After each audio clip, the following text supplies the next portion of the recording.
Hi friends, ಹೇಗಿದ್ದೀರಾ? Welcomes to SNS kitchen. ನಾನು ಸೌಮ್ಯ. ನಾನಿವತ್ತೊಂದು ತುಂಬ ಈಸಿಯಾದ ಬ್ರೇಕ್ಫಾಸ್ಟ್ ರೆಸಿಪಿ ಹೇಗೆ ಮಾಡೋದಂತ ನಿಮ್ಮ ಜೊತೆ ಶೇರ್ ಮಾಡ್ತಾ ಇದ್ದೇನೆ. ಬನ್ನಿ, ಬ್ರೆಡ್ ಮಸಾಲೆ ಹೇಗೆ ಮಾಡೋದಂತ ನೋಡ್ಕೊಂಡು ಬರೋಣ. ನಾನಿಲ್ಲಿ ಕಡಾಯಿ ತಗೊಂಡಿದ್ದೇನೆ. ಕಡಾಯಿ ಬಿಸಿ ಆದಮೇಲೆ ಇದಕ್ಕೆ 4 ಟೇಬಲ್ ಸ್ಪೂನಷ್ಟು ಕೊಕೊನಟ್ ಆಯಿಲ್ ಹಾಕ್ತಾ ಇದ್ದೇನೆ. ಕೊಕೊನಟ್ ಆಯಿಲ್ ಬಿಸಿ ಆದ ನಂತರ ಇದಕ್ಕೆ 1 ಟೇಬಲ್ ಸ್ಪೂನಷ್ಟು ಸಾಸಿವೆ, 1 ಟೇಬಲ್ ಸ್ಪೂನಷ್ಟು ಉದ್ದಿನಬೇಳೆ, ನಂತರ 1 ಟೇಬಲ್ ಸ್ಪೂನಷ್ಟು ಕಡಲೆಬೇಳೆ, ನಂತರ 1 ಟೇಬಲ್ ಸ್ಪೂನಷ್ಟು ಜೀರಿಗೆ. ಗ್ಯಾಸನ್ನು ಲೋ ಫ್ಲೇಮಲ್ಲಿಟ್ಟು ಇದನ್ನು ಸ್ವಲ್ಪ ಮಿಕ್ಸ್ ಮಾಡಿ. ಕಡಲೆಬೇಳೆ ಮತ್ತು ಉದ್ದಿನಬೇಳೆ ಸ್ವಲ್ಪ ಬ್ರೌನಿಶ್ ಆಗಬೇಕು ಕಲರ್. ನೆಕ್ಸ್ಟ್ ಇದಕ್ಕೆ ಕರಿಬೇವು ಸೊಪ್ಪು ಹಾಕ್ತಾ ಇದ್ದೇನೆ. ನೆಕ್ಸ್ಟ್ 2 ಕಾಯಿ ಮೆಣಸು ಕಟ್ ಮಾಡಿದ್ದು. ನೆಕ್ಸ್ಟ್ 1 ಕಪ್ ಅಷ್ಟು ಈರುಳ್ಳಿ ತಗೊಂಡಿದ್ದೇನೆ. ಇದರಲ್ಲಿ 2 ಈರುಳ್ಳಿ ಉಂಟು ಕಟ್ ಮಾಡಿದ್ದು.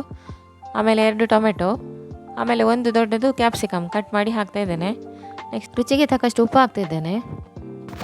ಇದೀಗ ಒಳ್ಳೆ ರೀತಿ ಫ್ರೈ ಆಗಬೇಕು ಎಣ್ಣೆಯಲ್ಲಿ. ಈಗ ನೋಡಿ, ಒಳ್ಳೆ ರೀತಿ ಫ್ರೈ ಆಗಿದೆ. ಇದಕ್ಕೀಗ ಮಸಾಲೆ ಆ್ಯಡ್ ಮಾಡ್ತಾ ಇದ್ದೇನೆ.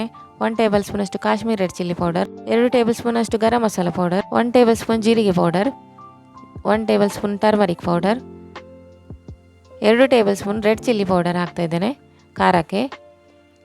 ನಂತರ ಇಲ್ಲಿ ಟೊಮೆಟೊ ಸಾಸ್ ಹಾಕ್ತಾ ಇದ್ದೇನೆ 3 ಟೇಬಲ್ ಸ್ಪೂನಷ್ಟು.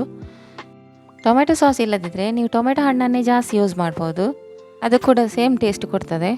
ಇದಕ್ಕೆ ಈಗ ಶುಗರ್ ಆ್ಯಡ್ ಮಾಡ್ತಾ ಇದ್ದೇನೆ. ಇದು ಆಪ್ಷನಲ್, ನಿಮಗೆ ಬೇಕಿದ್ರೆ ಹಾಕ್ಬೋದು, ಇಲ್ಲಾಂದರೆ ಸ್ಕಿಪ್ ಮಾಡಿ. ಇದು ಶುಗರ್ ಹಾಕಿ ಒಳ್ಳೆ ರೀತಿ ಮಿಕ್ಸ್ ಮಾಡುವ. ಗ್ಯಾಸನ್ನು ಲೋ ಫ್ಲೇಮಲ್ಲಿ ಇಡಿ. ಇದು ಒಳ್ಳೆ ಮಿಕ್ಸ್ ಆದ ನಂತರ ಇದಕ್ಕೆ ಬ್ರೆಡ್ ಹಾಕಬೇಕೀಗ. ನಾನಿಲ್ಲಿ 12 ಪೀಸ್ ಬ್ರೆಡ್ ತಗೊಂಡು ಸಣ್ಣ ಸಣ್ಣ ಕಟ್ ಮಾಡಿ ಇಟ್ಟಿದ್ದೇನೆ. ಇದನ್ನೀಗ ಇದಕ್ಕೆ ಆ್ಯಡ್ ಮಾಡುವ. ನೋಡಿ, ಈ ಥರ ಸ್ಕ್ವೇರಲ್ಲಿ ಕಟ್ ಮಾಡಿದ್ದೇನೆ. ನೋಡಿ, ಒಳ್ಳೆ ರೀತಿ ಮಿಕ್ಸ್ ಮಾಡಬೇಕು. ಬ್ರೆಡ್ ಪೀಸ್ ಹಾಕಿದ ನಂತರ ಸ್ವಲ್ಪ ಮಿಕ್ಸ್ ಮಾಡಿದ ಕೂಡಲೇ ಗ್ಯಾಸ್ ಫ್ಲೇಮನ್ನು ಆಫ್ ಮಾಡಬೇಕು. ಇದಕ್ಕೆ ಕೊತ್ತಂಬರಿ ಸೊಪ್ಪು ಹಾಕ್ತಾ ಇದ್ದೇನೆ. ಕೊತ್ತಂಬರಿ ಸೊಪ್ಪು ಹಾಕಿ ಗ್ಯಾಸ್ ಫ್ಲೇಮನ್ನು ಆಫ್ ಮಾಡಿದ ನಂತರ ಒಳ್ಳೆ ರೀತಿ ಮಿಕ್ಸ್ ಮಾಡಿ. ಗ್ಯಾಸನ್ನು ಆನಲ್ಲಿಟ್ಟು ಮಾಡಿದರೆ ಅದು ಡ್ರೈ ಆಗ್ತದೆ, ಹಾಗಾಗಿ ಗ್ಯಾಸ್ ಆಫ್ ಮಾಡಿ ನಂತರ ಮಿಕ್ಸ್ ಮಾಡಿ. ನೋಡಿ, ನಮ್ಮ ಬ್ರೆಡ್ ಮಸಾಲ ರೆಡಿ ಆಯಿತು.